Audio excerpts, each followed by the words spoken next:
Another front in the effort to rid Syria of terrorism is Raqqa, where ISIL is also on the back foot. RT documentary travelled to the scene of fierce clashes to film those who have been and continue to battle Islamic State. Explosion right there.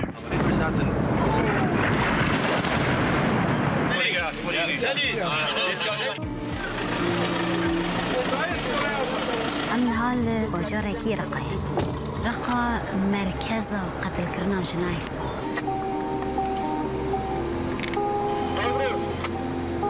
كل يوم في دم، كل يوم في موت. Every time a terrorist attack happens, all these people are out there screaming, oh, ISIS is so bad, someone needs to do something against them. And for me it was like, yeah, why don't we do something against them? Because it's our problem.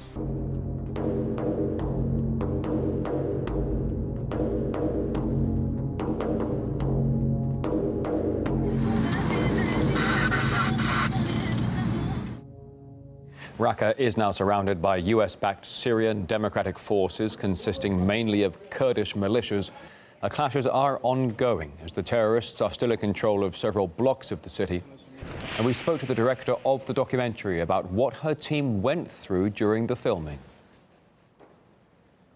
When we went to make this film, we had no idea what we were going to come across. We had literally no idea. We started to build our story on 3 points around the road to Raqqa.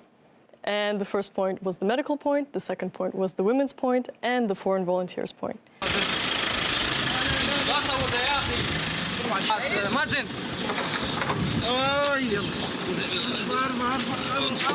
The one quality that unites all of them is that they're very altruistic. They're very idealistic. Anybody wanted to criticize them, they would say, well, they're coming like foreign militias to fight a war that's not theirs. But in a sense, they think it's their war. ISIS is acting nearly in every country. And it's like people are paying attention for 1 day, 2 days, and then acting as if everything would be normal. And yeah, that's not. We were attacked several times. There was snipers, usually. So the main problems around Raqqa are snipers and mines.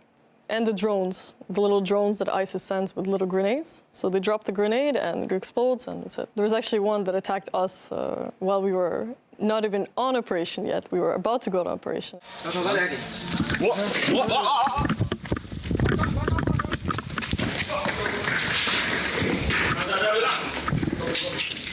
The grenade exploded in midair.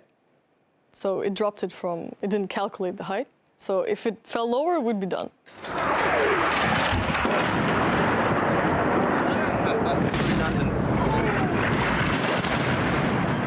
The most shocking story was one that happened when it got to be morning and when everything got to be peaceful. And all of a sudden, someone showed up with a huge sword and started beating random things. ISIS just executed a few minutes or maybe an hour ago his 3 kids. All of a sudden, maybe 2 minutes later, we heard screaming and he just started running to the ISIS base. He just started running there without a rifle, just with a sword. I think 2 minutes later, we heard airstrikes from the Americans because they probably saw them on a satellite, thought they were ISIS, and yeah. You know, as one of the medics said that we were filming, we are the only generation that will never say we want to go back to the days when we were young. And it's true. For more first-hand accounts from one of the key battlegrounds in Syria, you can watch the full documentary on RT International all day next Monday.